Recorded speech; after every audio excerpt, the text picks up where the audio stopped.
Petrol पवा दे और कोई गैस पवा दे, पेट्रोल पवा दे और कोई गैस पवा दे, और 500 रुपये किलो गैस और मैनू पवा दो ताड़ी मेहरबानी, नहीं तो फाय मैनू ला दे और पेट्रोल पवा दे। बुलावे पुत्रो बाबा अगर तुहाडे दारे ते पुत्र फटाफट बाहर बाबा जी। हाय सुभान अल्लाह। वालेकुम सलाम पुत्र। अस्सलाम वालेकुम बाबा जी। वालेकुम सलाम पुत्र, तुसीं बड़ी मेहरबानी जल्दी आ गए बाहर। मैं ना थक गया सी तुहाडे बोझ दे के मर जाना सी, लाश तुहाडे सिर ते पै जानी सी, तुहाडे कैसे होए ने, तुहाडे बड़े पैसे देने पैने सन, 2-3 लाख बोलो लग। किस तरह आए बाबा जी? हां पुत्र किस तरह आया मैं? हां जी। ए देखो पुत्र ए पुत्र इस तरह आया मैं।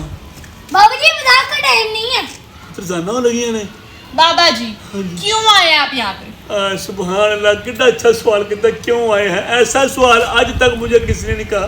बेटा की फड़िया मैं? सिलेंडर।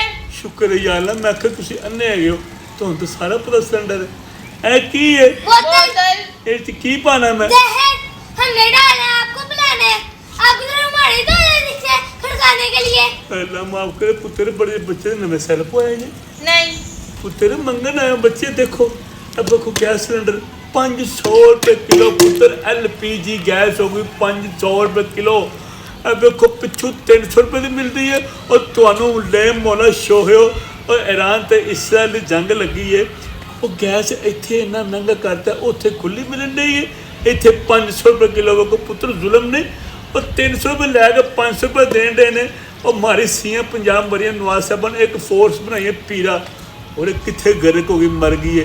और पीरा लो तुहानू ले मोला शौक हो, तुहानू मर जे कबर निकले मरन जोगे हो, और जाके छापे मारो, और 500 रुपये किलो गैस दे रहे, 300 रुपये किलो, और माड़ा बंदा मरन डे 500 रुपये किलो गैस रहेगा, 2 दिन च गैस मुक जाती है।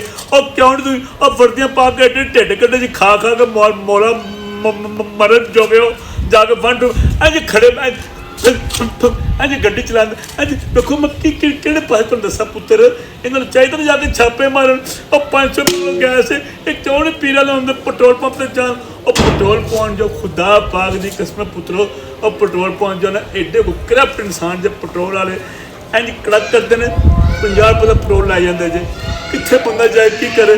ले दो पुत्र मैनू 5 तराया 15 दफा 3 किलो गैस पुरानी है।